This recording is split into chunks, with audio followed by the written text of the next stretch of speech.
Any questions, please? Mr.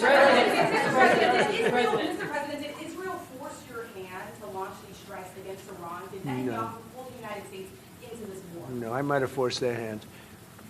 You see, we were having negotiations with these lunatics, and it was my opinion that they were going to attack first. They were going to attack. If we didn't do it, they were going to attack first. I felt strongly about that. And we have great negotiators, great people, people that do this very successfully and have done it all their lives very successful. And based on the way the negotiation was going, I think they were going to attack first.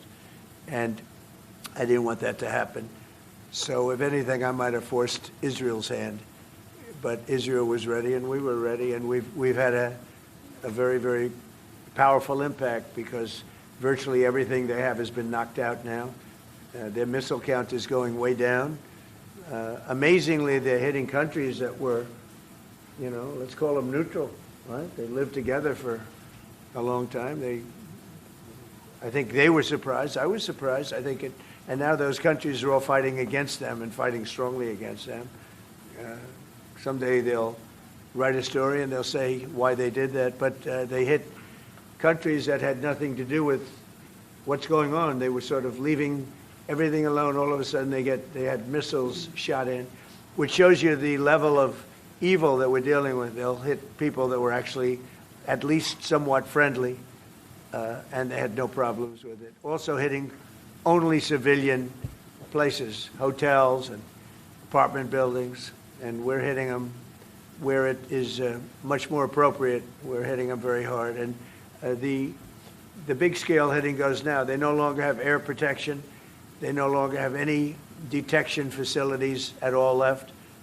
And so they're gonna be in for a lot of hurt. These are bad people. These are people that killed. I guess it's 35,000. It's coming out 35,000 over the last 3 weeks. Protesters, 35,000 violently killed. So these are bad people, and the leader of the pack is gone. And as you know, 49 people were taken out in the first hit, and I guess there was another hit today on the new leadership, and it looks like that was pretty substantial also. So they're getting hit very hard, and we'll see what happens. A lot of people are coming forward. A lot of the people you would least suspect want to quit. They want to have immunity. They're asking for immunity, and probably at some point they'll be dropping, as you would say, laying down their guns. We'll see what happens. In the meantime, we're just continuing to go forward. Our military is the #1 in the world by far, and we are. Everything's big in my book.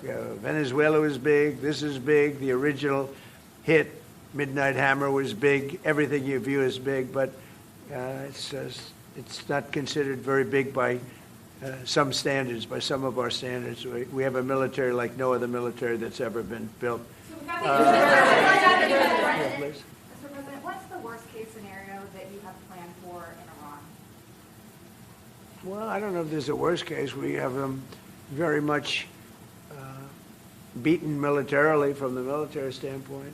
They're still lobbing some missiles. At some point, they won't even be able to do that because we're hitting all of their carriers. We're hitting all of their missile stock. They built up all these missiles over the last few years. They had a lot of them. They've shot a lot of them, and we're knocking out a lot. I guess the worst case would be we do this, and then somebody takes over who's as bad as the previous person, right? That could happen. We don't want that to happen. That would probably be the worst. You go through this, and then in 5 years you realize you put somebody in who is no better.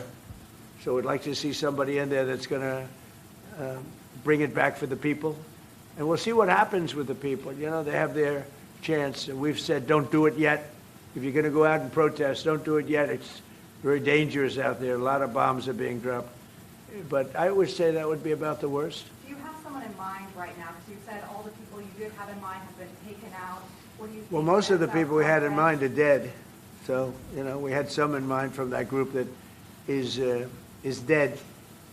And now we have another group. They may be dead also, based on reports. So I guess you have a third wave coming in. Pretty soon we're not going to know anybody. But we have, Venezuela was so incredible because we did the attack and we kept government totally intact. And we have Delcy, who's been very good. We have the whole chain of command, and they've been, you know, look, the relationship's been great. We've taken out 100 million barrels of oil already, and a big part of that goes to them, and a big part goes to us. And it's been great. We paid for the war many times over, and we're going to be running the oil. And Venezuela is going to make more money than they ever made, and that's great for the people. The relationship has been great. It's been seamless. Nobody's actually ever seen anything like it. If you look at Iraq, where very stupidly everybody was fired, the generals were fired, the military was fired, the police were fired, the fire departments were fired, and all of the government workers were fired. So after, you know, people would call, they had no idea. And by the way, ISIS was formed. That's where ISIS came from, all of the fired people. We don't believe in that. So we'll see what happens, but first we have to finish off the military. What do you think about Crown Prince Reza Pahlavi? Is he an option at all in your mind? I guess he is. Some people like him, and we haven't been thinking about too much about that. It would seem to me that somebody from within maybe would be more appropriate. I've said that. He looks like a very nice person, but it would seem to me that somebody that's there, that's currently popular, if there's such a person. But we have people like that. We have people that were more moderate. You know, these were radical lunatics, and you know what they get? They get nothing. All they do is kill people. Mr. President, what exactly was the imminent? You've asked, or not your turn. Not your turn, please. Mr. President, you're going to take the heat off the European superintendent. How you, Mark Rutte, calls on the allies to also help you. What does that mean? Well, you have to ask Mark Rutte. He said not as part of NATO, but to be helpful to you in this. Well, some of the European nations have been helpful, and some haven't. And I'm, you know, very surprised. Germany's been great. He's been terrific. Others have been very good, terrific. I think that the head of NATO, Mark, is fantastic. Okay, Mark Rutte. I think he's fantastic. But some of the European, like Spain, has been terrible.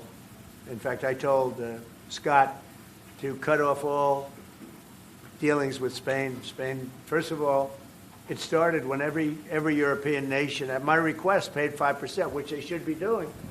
And everybody was enthusiastic about it, Germany, everybody. And Spain didn't do it. And now Spain actually said that we can't use their bases, and that's all right. We could use their base if we want. We could just fly in and use it. Nobody's going to tell us not to use it, but we don't have to. But they were unfriendly. And so I told him we don't want to. Spain has absolutely nothing that we need other than great people. They have great people, but they don't have great leadership. And as you know, they were the only country that in NATO would not agree to go up to 5%. I don't think they would have agreed to go up to anything. They wanted to keep it at 2%, and they don't pay the 2%. So we're going to cut off all trade with Spain. We don't want anything to do with Spain.